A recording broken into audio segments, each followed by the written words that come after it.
The baby was crying. That's what made him look twice. Darius Mitchell had seen homeless people before. You don't build a real estate empire in Atlanta without passing 100 of them every day. But something about the woman hunched under that bus stop, rain pouring down around her while she pressed a small bundle against her chest, made his driver slow down, made him really look. And when he looked, his whole world stopped. It was Simone. His Simone. The woman who had vanished from his life 3 years ago without a word. The woman whose engagement ring he still kept in his nightstand drawer like some kind of sick souvenir. The woman he had loved so hard it nearly broke him when she left. She was soaking wet. Her natural hair was matted to her face. Her clothes hung off her body like she hadn't eaten right in months. And in her arms was a baby wrapped in a dirty blanket, screaming against the cold October rain. "Stop the car," Darius said. His voice didn't sound like his own. "Sir, we have the meeting at—" I said, "Stop the damn car." The Mercedes pulled over so fast the tires screeched.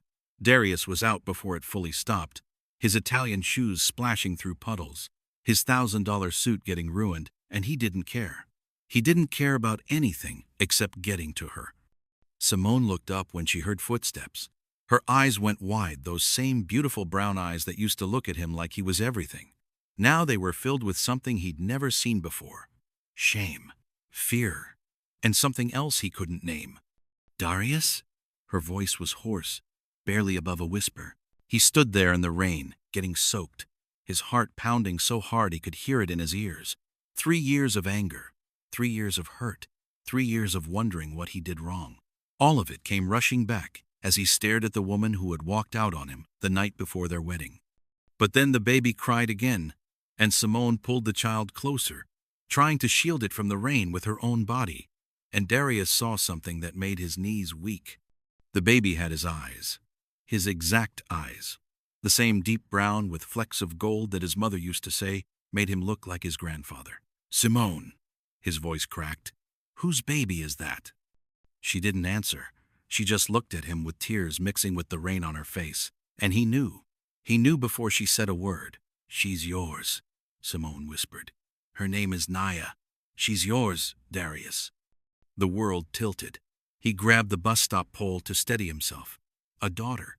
He had a daughter. A daughter who was out here in the rain, homeless, while he sat in boardrooms and penthouses, living his best life. "Get in the car," he said. His voice was harder than he meant it to be, but he couldn't control it. Too many emotions were hitting him at once. Anger, confusion, hurt, and underneath all of it, a love he thought he'd killed years ago. "Darius, I can't." "I'm not asking." He stepped closer. And even soaking wet, even looking like she'd been through hell, Simone was still the most beautiful woman he'd ever seen. It made him angry that he still felt that way. "That's my daughter, and you're both getting in my car." Now, she looked like she wanted to argue, but baby Nia let out another cry, and something in Simone broke. Her shoulders sagged. The fight went out of her. "Okay," she said quietly. "Okay." Darius helped her up, and when his hand touched her arm, he felt that same electric current that had always passed between them. She felt it too. He saw her breath catch, saw her eyes flutter closed for just a second. Even after everything, their bodies still remembered each other. He guided her to the car, one hand on the small of her back like he used to do when they walked together. His driver's eyes went wide in the rearview mirror, but he was smart enough not to say anything. "Take us home," Darius said. The car pulled into traffic. Simone sat as far from him as possible, clutching Nia like she was afraid he might snatch the baby away. The silence between them was thick enough to cut. Darius watched her. He watched the way she stroked Naya's cheek to calm her down. He watched the way her wet clothes clung to a body he still knew every curve of. He remembered the last time he'd seen her laughing in his kitchen, wearing his shirt, talking about the wedding flowers. That was the night before she disappeared. "You left me," he finally said. The words came out low and rough. "You left me standing at that altar like a fool. 300 guests, my whole family, and you just vanished." Simone's jaw tightened. "I know. You were pregnant with my child, and you left me." He couldn't keep the pain out of his voice now. "Why, Simone? What did I do?" She finally looked at him, and her eyes were swimming with tears. "You didn't do anything, Darius. That's the problem. You were perfect. You were always perfect. Then why?" She looked away, staring out the rain-streaked window. "It's complicated. Try me." But she shook her head and held Nia closer. "Not now. Please, I can't do this right now." Part of him wanted to push, wanted to demand answers for 3 years of hell. But baby Nia had fallen asleep against Simone's chest, and Simone herself looked like she might collapse at any moment. Whatever had happened to bring her to that bus stop, it had broken her down to nothing. There would be time for answers later. Right now, he had to take care of his family, even if his family had shattered his heart into a million pieces and left him to pick them up alone. The car pulled up to his high-rise building, and Darius helped Simone out. She leaned into him without meaning to, her body remembering the safety of his arms even if her mind was fighting it. He felt her warmth through his wet clothes, smelled the faint scent of cocoa butter that still clung to her skin despite everything. God help him, he still wanted her, even now, even after all of it. And as they walked into the building together, Simone carrying their daughter, Darius made himself a promise. He was going to find out the truth, all of it, and whoever was responsible for putting the woman he loved on the streets with his child, they were going to pay. The penthouse was warm, too warm after months of sleeping in shelters and doorways. Simone stood in the middle of Darius's living room, dripping water onto floors that probably cost more than she'd made in the last year. Nia was finally quiet, her little eyes taking in all the lights of the Atlanta skyline through the floor-to-ceiling windows. "I'll get you some dry clothes," Darius said. His voice was stiff, controlled. She knew that tone. It was the voice he used in business meetings when he was trying not to explode. He disappeared down the hallway, and Simone let out a breath she didn't know she was holding. Being here felt like stepping back in time. The furniture was different, more modern now, but the smell was the same. His cologne, the candles he liked. Home. This place had almost been her home. Nia made a small sound, and Simone looked down at her daughter. Their daughter, she had Darius's eyes, his stubborn chin, his way of frowning when she was thinking hard about something. Every day, Simone looked at this baby and saw the man she had run from. Here, Darius was back, holding out a t-shirt and sweatpants. His t-shirt, his sweatpants. "The bathroom is down the hall. I'll hold her." Simone's arms tightened around Nia automatically. She'd been protecting this baby alone for so long. The thought of letting go, even for a minute. "I'm not going to hurt my own daughter, Simone." The pain in his voice cut through her fear. "Go. Get dry. I've got her." Slowly, carefully, she transferred Nia into his arms. She watched his face change as he held his daughter for the first time. The hardness melted. His eyes went soft in a way she remembered from late nights in bed, when he would trace her face with his fingers and tell her she was everything. "Hey, baby girl," he whispered to Nia. "Hey, I'm your daddy. I'm so sorry I wasn't there. I'm so sorry." Simone had to look away. The tears came too fast to stop. She grabbed the clothes and rushed to the bathroom, locking the door behind her. She stood under the hot shower until her skin turned red. The water washed away weeks of grime, but it couldn't wash away the guilt. She had kept his child from him. She had let him think she just didn't love him anymore. The truth was so much worse, and she didn't know how to tell him. When she came out, dressed in clothes that smelled like him, she found Darius in the kitchen, warming a bottle. He moved, like he'd done this 1,000 times, even though she knew this was his first. "Where did you get formula?" she asked. "Had my assistant bring some things up. Diapers too, and some clothes for both of you." He didn't look at her. "She's hungry. When's the last time she ate?" The shame burned. "This morning. I ran out of formula yesterday. I was trying to find a shelter that had some." Darius's jaw clenched so tight she could see the muscle jump, but he didn't yell. He just picked up Nia and started feeding her, holding the bottle at the perfect angle, like he'd read every baby book ever written. "Sit down," he said. You need to eat too. Darius. Sit down. She sat. He put a plate in front of her leftovers from his fridge, pasta and chicken, but it looked like a feast. She tried to eat slowly, to have some dignity, but she was so hungry. She finished the whole plate in minutes. When she looked up, Darius was watching her. Nia had fallen asleep in his arms, milk-drunk and peaceful. And his eyes, God, his eyes. They held so much, anger and hurt, and something else, something that made her stomach flip the way it used to when he would walk into a room. I set up a room for you and Nia, he said quietly. You'll stay here tonight. Tomorrow we'll figure out the rest. I can't stay here, Darius. I can't. You can, and you will. He stood up, still holding Nia against his chest like she was made of glass. I'm not letting my daughter go back out on those streets. And I'm not letting you go either. Not until I get answers. He walked past her toward the bedrooms, and she followed because she had no choice. The guest room was huge, with a king-sized bed and a view of the city. There was already a portable crib set up in the corner. Darius laid Nia down gently, covering her with a soft blanket. Then he turned to face Simone, and suddenly the room felt very small. 3 years, he said. His voice was low, rough. 3 years. I thought about you every single day. 3 years I wondered what I did wrong. I couldn't touch another woman, Simone. I tried. I tried to move on, but every time I closed my eyes, all I saw was you. She pressed her back against the wall, her heart racing. Darius, please.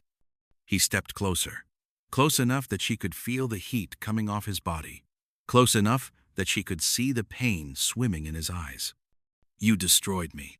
His hand came up, and his fingers brushed her cheek so gently it made her gasp. You walked out, and you took everything with you. My heart, my future, my child. And you didn't even have the decency to tell me why. I wanted to, she whispered. Tears streamed down her face. Every day, I wanted to come back, but I couldn't. You don't understand. Then make me understand. His other hand cupped her face, tilting it up. Their lips were inches apart. She could feel his breath on her skin. Make me understand how the woman I loved more than my own life could leave me like that. Make me understand how you could keep my daughter from me. Make me understand, Simone, because I am losing my mind trying to figure it out. She should push him away. She should tell him everything right now about his mother, about the threats, about the money. But his hands were on her face, and his body was so close, and she had missed him so much, it felt like dying. I never stopped loving you, she said. The words fell out before she could stop them. Not for 1 second. Not for 1 day. Every night, I dreamed about you. Every morning, I woke up reaching for you. Leaving you was the hardest thing I ever did. Something broke in his eyes. The anger cracked, and underneath it was raw, bleeding need. His forehead dropped to hers. Their breath mixed together. Her hands found his chest, feeling his heart pound against her palms. Then why, he asked. Just tell me why. Your mother, she whispered. Your mother made me leave. Darius went still. Completely, totally still. And in the crib, baby Nia slept on, unaware that her mother had just lit a match that would burn their whole world down.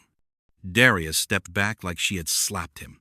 His mother, his own mother, the woman who raised him, who came to every football game, who held his hand at his father's funeral. That woman had made Simone leave? What are you talking about? His voice was barely a whisper. Simone wrapped her arms around herself. She looked so small standing there in his clothes, her wet hair starting to curl as it dried. She looked broken and beautiful. And he hated that he still noticed how beautiful she was. The night before our wedding, she started. Her voice shook. Your mother came to see me, she said. She said she knew things about my past, about my family. What things? Simone's eyes dropped to the floor.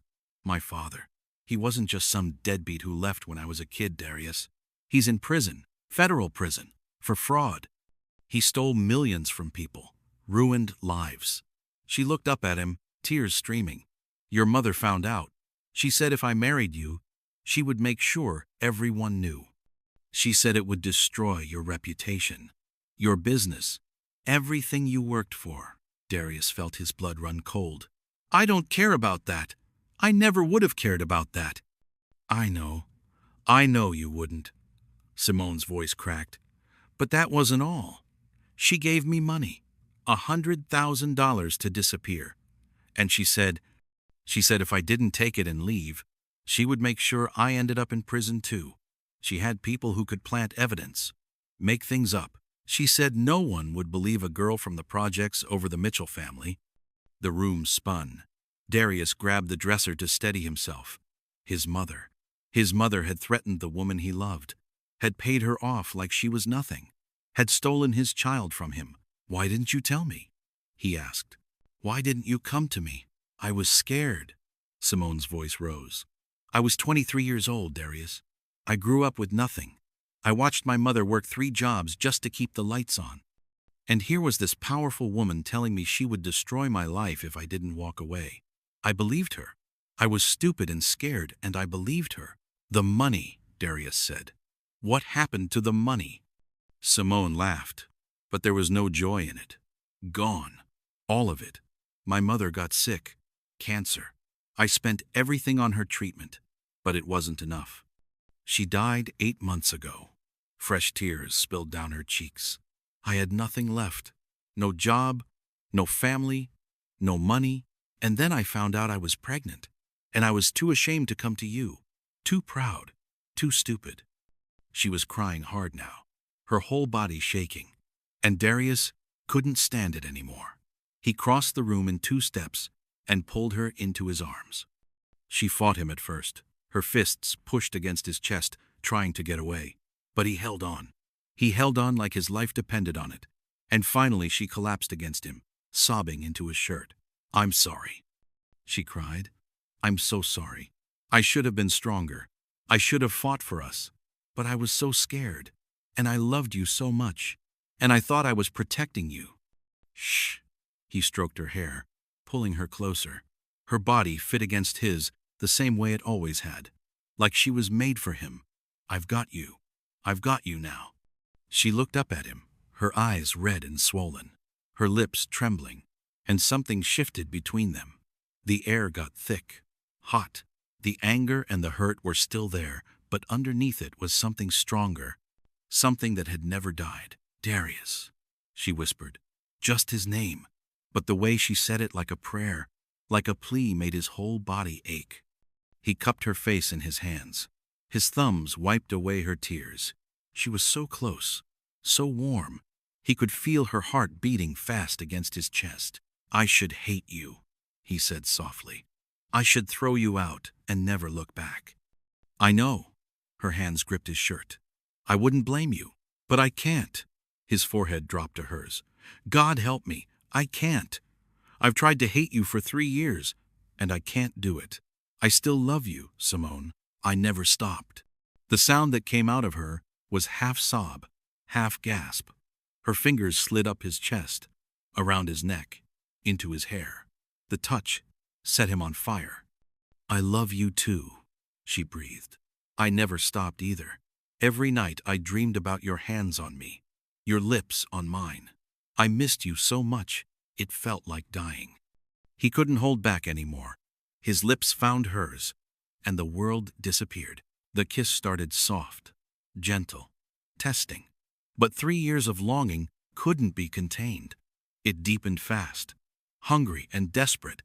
Her mouth opened under his, and he tasted her tears, her sweetness, her need. His hands slid down her back, pulling her body flush against his. She moaned into his mouth, and the sound went straight through him. Wait, she gasped, pulling back just enough to breathe. Darius, wait. We can't. This is too fast. There's still so much. I know. He rested his forehead against hers, both of them breathing hard. I know. We have to talk. We have to figure this out. But right now, I just need you to know that I'm not letting you go again. Not ever. Whatever my mother did, I'm going to fix it. She's going to answer for this. Simone's eyes widened. Darius, she's your mother. She kept my daughter from me. His voice went hard. She put you on the streets. She almost killed both of you. Mother or not, she's going to pay for that. He pulled away gently, looking over at the crib where Nia still slept. His daughter, his flesh and blood. 2 years old, and he'd missed everything. First steps, first words, first smile. All because his mother decided Simone wasn't good enough. Get some sleep, he said. Both of you.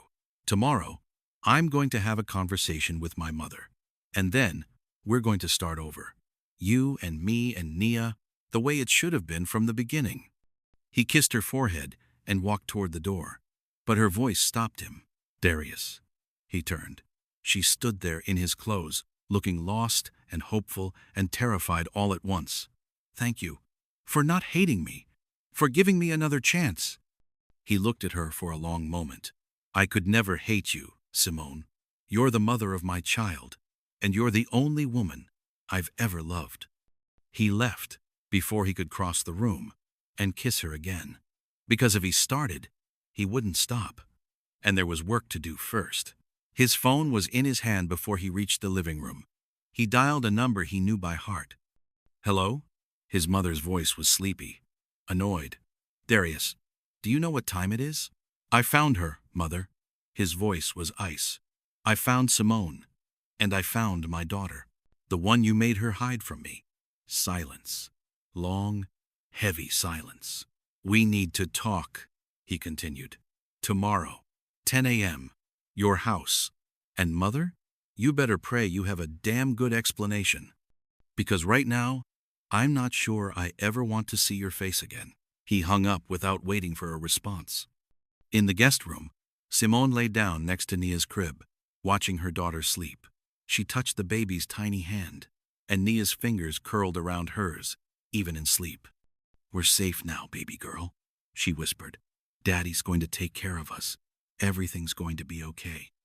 But even as she said it, she felt a chill run down her spine, because she knew Darius's mother, knew what that woman was capable of, and she had a feeling the storm wasn't over yet. It was just beginning.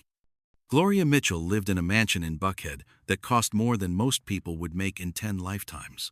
Darius pulled up to the iron gates the next morning, with fire in his blood and ice in his heart. Simone had wanted to come, but he told her to stay with Nia. This was between him and his mother. The housekeeper let him in with wide eyes. She knew something was wrong. Everyone in the house probably knew. Darius walked through the marble foyer, past the paintings and the antiques and all the pretty things his mother surrounded herself with to feel important. Gloria was in the sunroom, drinking tea like she didn't have a care in the world.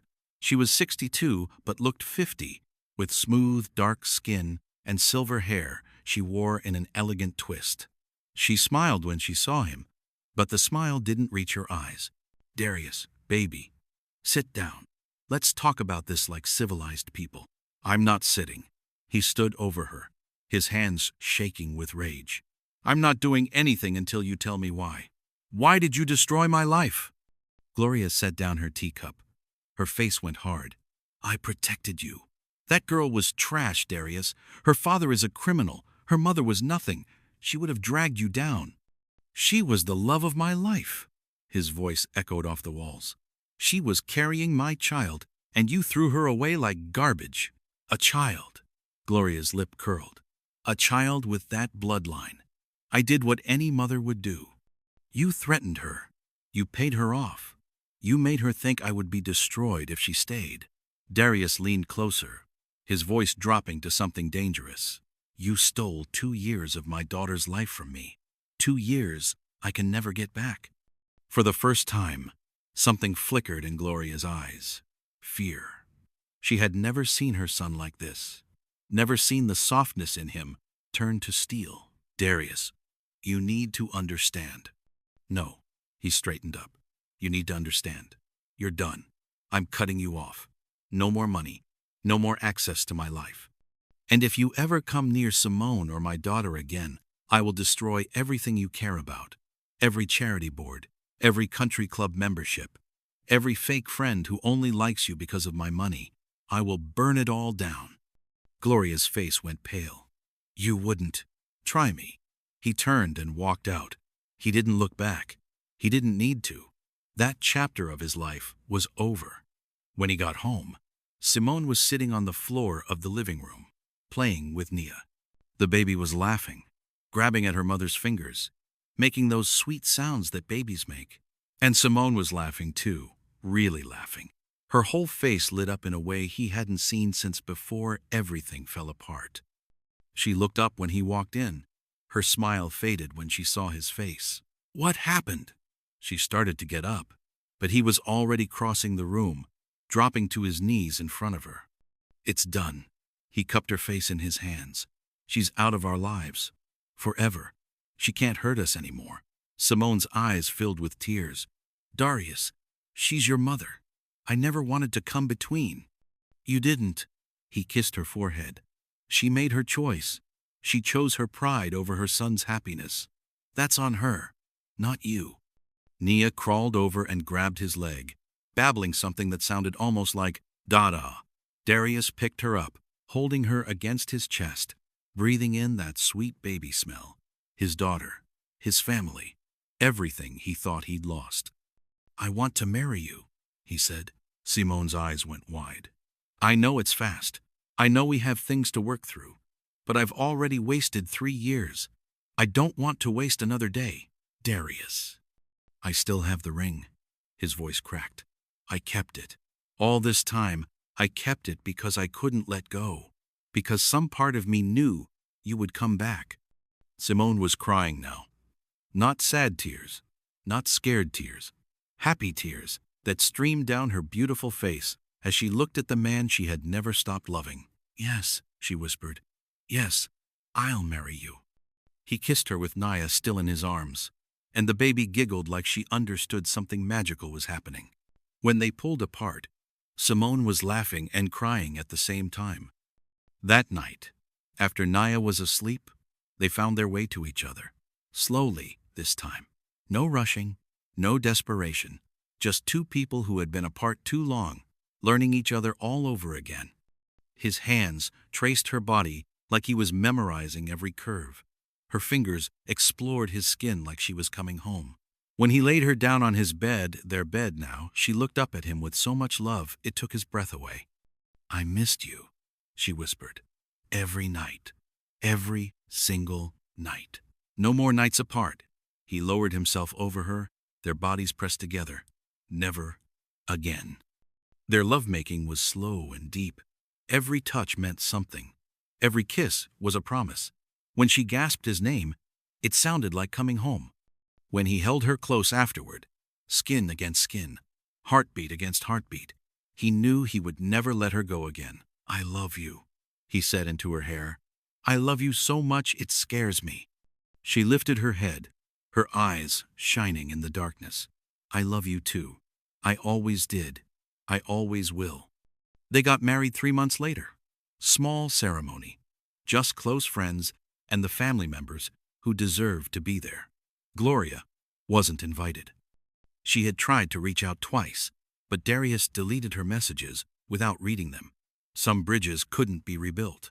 Simone walked down the aisle in a simple white dress, carrying Nia on her hip, because their daughter refused to let go of her mama. And when Darius saw them, his girls, his whole world, he cried right there in front of everyone. "You showed up this time," he said when she reached him. Simone smiled through her own tears. "I'm never leaving again." And she didn't. 5 years later, they had another baby, a boy they named Marcus, after Simone's grandfather. They moved to a house with a yard where the kids could play. Darius still ran his empire, but he was home for dinner every night. Simone started her own business, an organization that helped homeless mothers get back on their feet. She never forgot where she came from, never forgot how close she came to losing everything. Sometimes, on rainy nights, Darius would find her standing at the window, watching the water fall. He would wrap his arms around her from behind and hold her close. "What are you thinking about?" he would ask. And she would lean back against him, safe and warm and loved. I'm thinking about how the rain brought me back to you. He would kiss her neck, and she would turn in his arms, and they would find their way to each other like they always did, like they always would. Because some loves are too strong to stay buried. Some hearts are too stubborn to give up. And sometimes, the worst storms lead you exactly where you need to be.